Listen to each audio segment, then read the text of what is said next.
Cuentan que la guerra es el infierno, pero uno de sus aspectos más curiosos es que puede resultar un infierno muy invisible. Puede darse la distancia geográfica, la guerra se sitúa en algún lugar lejano y exótico, como si la guardases en un cajón y solo la sacases a pasear cuando es necesario rellenar el telediario o recordar que en el mundo hay tragedias peores que el retraso del bus. Pero incluso si la guerra te toca de cerca, se pueden dar otras distancias, la de la jerarquía o clase, por ejemplo. Hay gente que la sufre más, hay gente que la sufre menos. De hecho, gente que incluso participando en la toma de decisiones sobre la guerra puede, sin embargo, tratarla como una abstracción, un conjunto de mitos y lugares comunes, como algo que sucede en un espacio mental, que no necesariamente físico, muy lejano. Los generales y los soldados en el frente no ven la guerra de la misma forma y tampoco la piensan de la misma forma. Esa ausencia de conexión o empatía entre mandos y tropas es el fondo común de obras tan diferentes como Senderos de Gloria de Stanley Kubrick o Blackadder Goes Forth, la cuarta temporada de Blackadder. Los superiores son incapaces de entender lo que pasa con sus propios soldados. Envían a la muerte sin querer entender la magnitud de lo que deciden, como si se tratase de un videojuego. Y en una especie de medio camino entre esas obras que he mencionado, el cómic, La línea de fuego, de Manu Larsenet. Mi nombre es Pedro Jorge Romero y estás escuchando Hoy Me Gusta.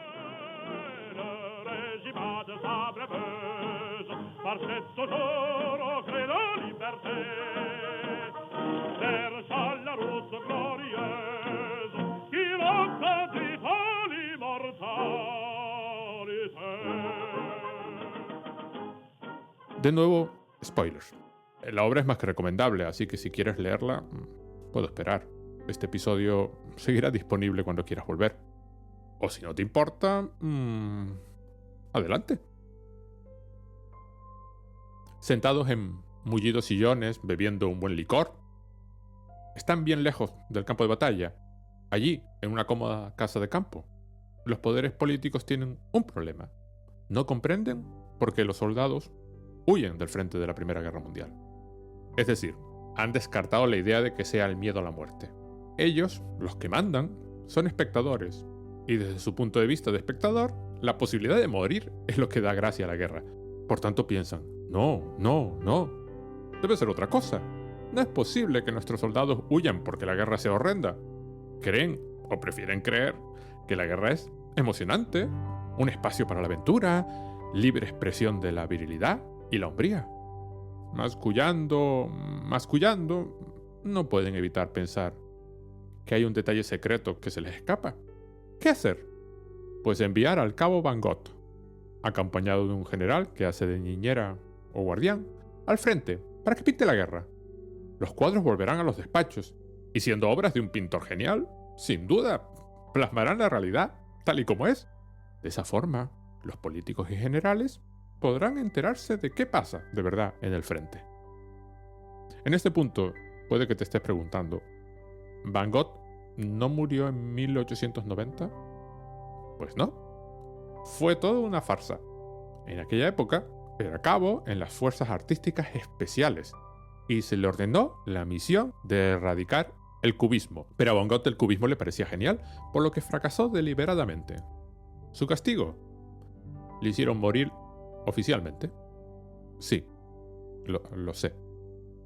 No en vano el subtítulo del cómic es Una aventura rocambolesca de Vincent Van Gogh.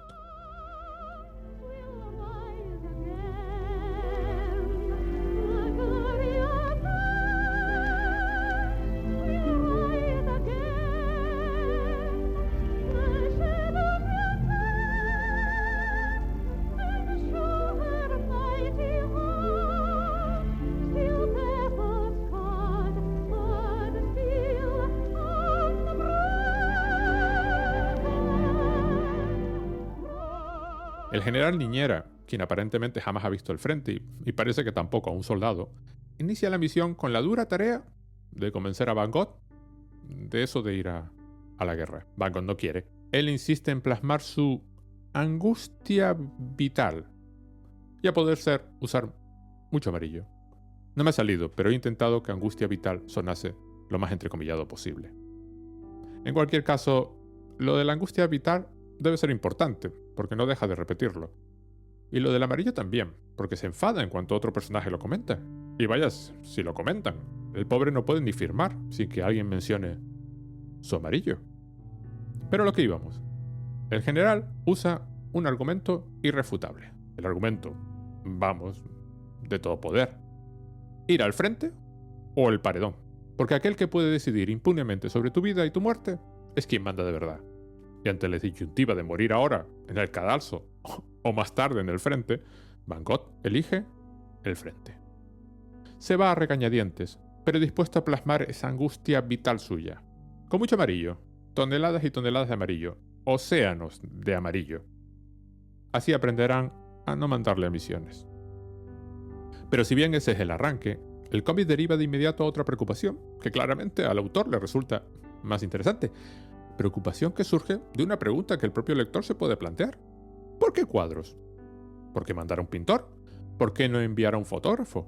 ¿O a un cineasta? Es evidente que esos mandamases no buscan imágenes en general, sino unas imágenes de un tipo determinado. Buscan, digamos, el arte. Buscan, quizás, cierto punto de vista. Su suposición es que el arte puede revelar una verdad más profunda, la realidad tras la realidad. Creen que si Van Gogh pinta un cuadro, les revelará el significado oculto de todas las deserciones. O quizás, al igual que todos los poderosos a lo largo de la historia, simplemente buscan propaganda. Querrán arte para engañarse, para conformarse, para descubrir que realmente no hay nada que descubrir.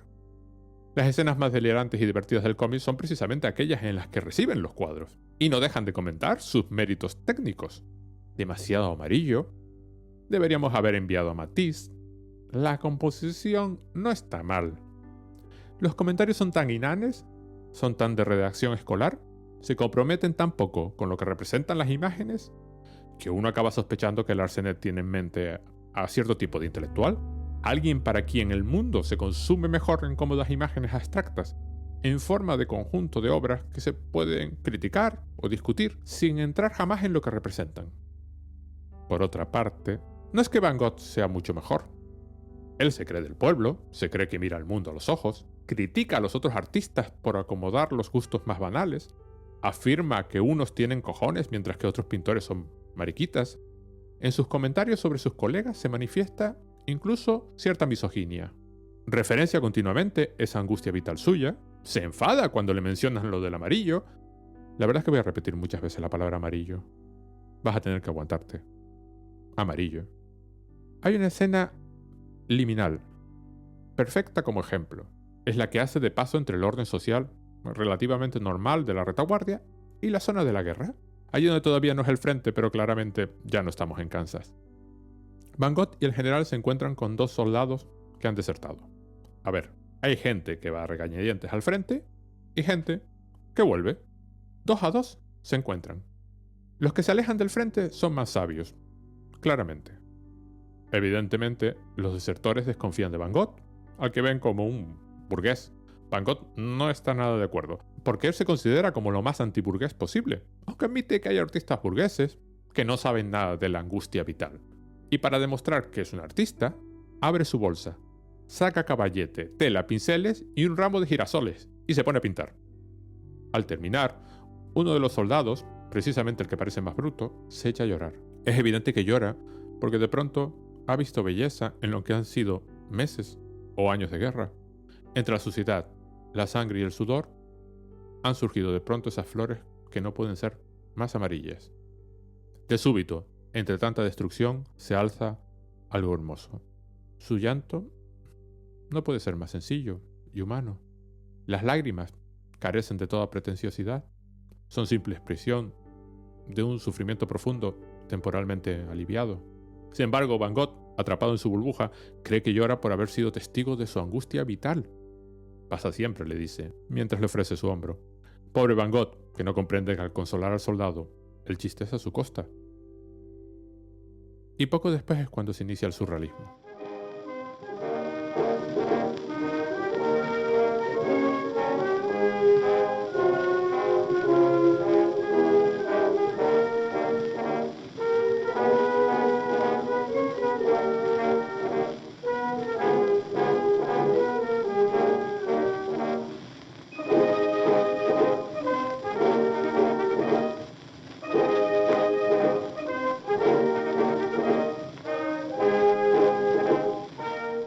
La línea de fuego es el frente, la vanguardia más total. Cuanto más se acercan al frente, más se alejan de la sociedad y sus convenciones. Cada paso los acerca más a la vanguardia, no solo la militar, sino también la del arte. El Van Gogh del Arsenet salvó al cubismo y pronto descubrirá que hay cosas más allá. ¿Qué hay allí donde no hay reglas, ni lógica, ni razón? En esa región, en el frente, todo intento de imponer orden es patético o simplemente incrementa la tragedia. Cuando el general Niñera ordena la ejecución de los desertores, no logra más que un gesto vacío, la defensa de unos ideales que quedaron muchos kilómetros atrás. Su poder, su autoridad, su capacidad para decidir sobre la vida y la muerte son elementos vacíos y sin sentido en un lugar donde la muerte se produce continuamente, sin orden ni razón.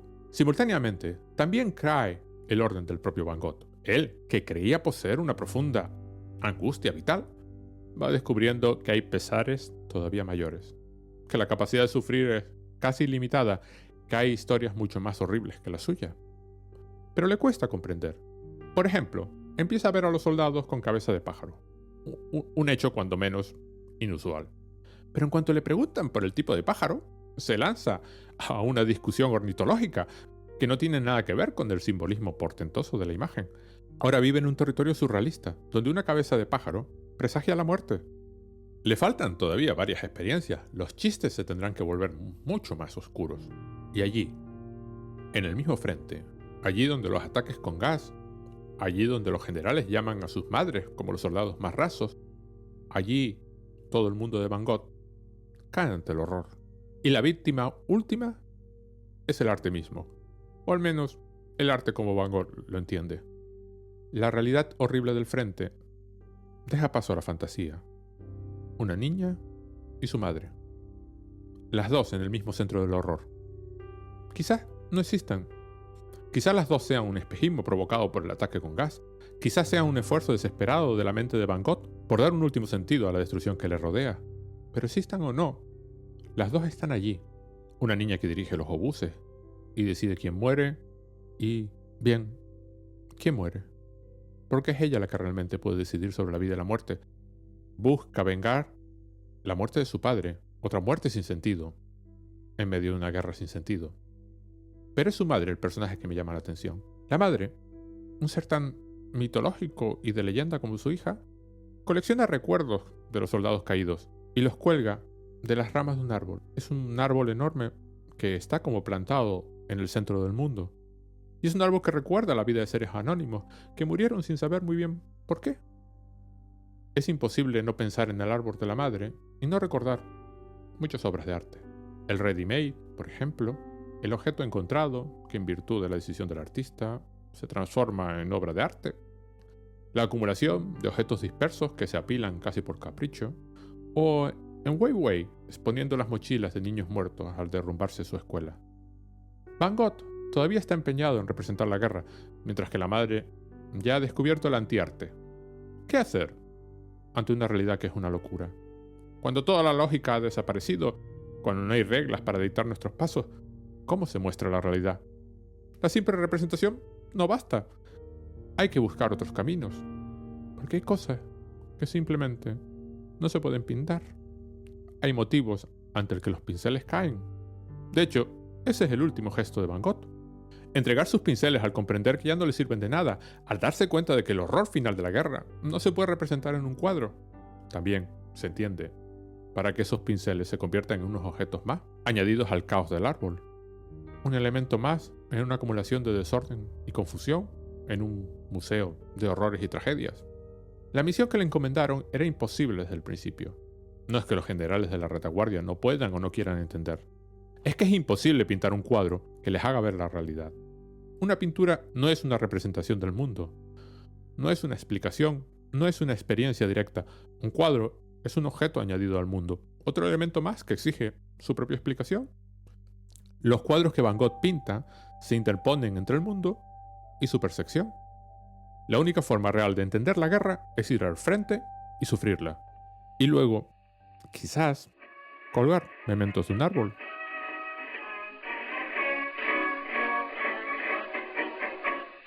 Johnny, get your gun, get your gun, get your gun.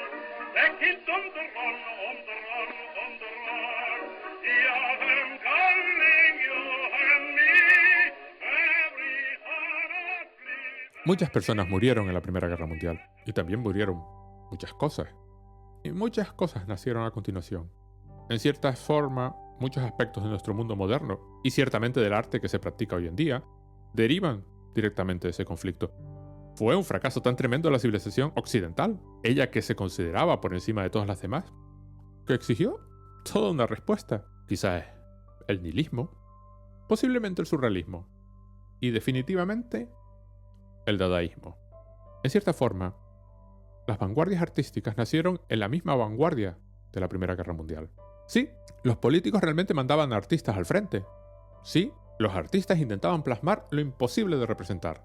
Sí, muchos murieron aspirando a crear su arte, pero aunque no estuvieses en el frente, no podías alejarte de la guerra. La guerra venía por ti y se cerraba a tu alrededor. Amenazaba con asfixiarte.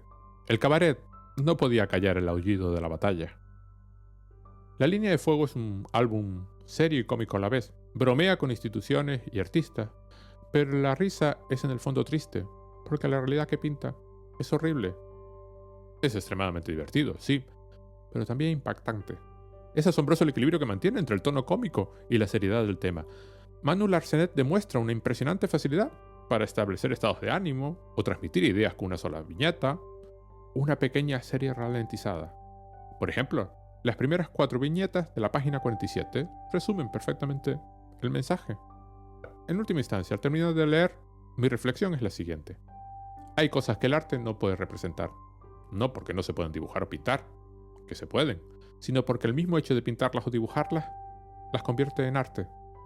Ya dejan de ser lo que eran y se transforman en otra cosa. El horror en el corazón de la Línea de Fuego hay que vivirlo para comprenderlo. O mejor, habría que evitar que nadie tuviese que llegar a vivirlo y comprenderlo.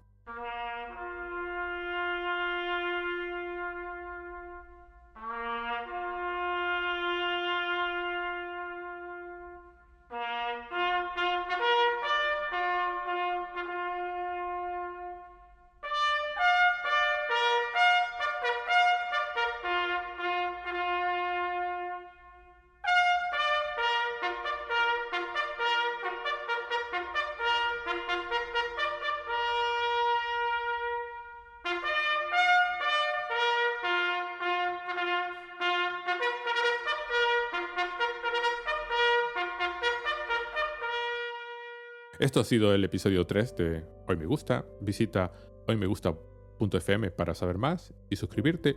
Y en Twitter, @hoymegustafm o @pjorge. Antes de despedirme, me gustaría pedirte un favor. Bueno, vale, 2 favores. Si te gusta este podcast, ve a la página de iTunes y deja unas estrellas. Las valoraciones son importantes porque ayudan a otras personas a descubrir el podcast. Y si conoces a alguien a quien crees que le podría interesar, envíale el enlace de este episodio. Gracias. Y hasta la próxima.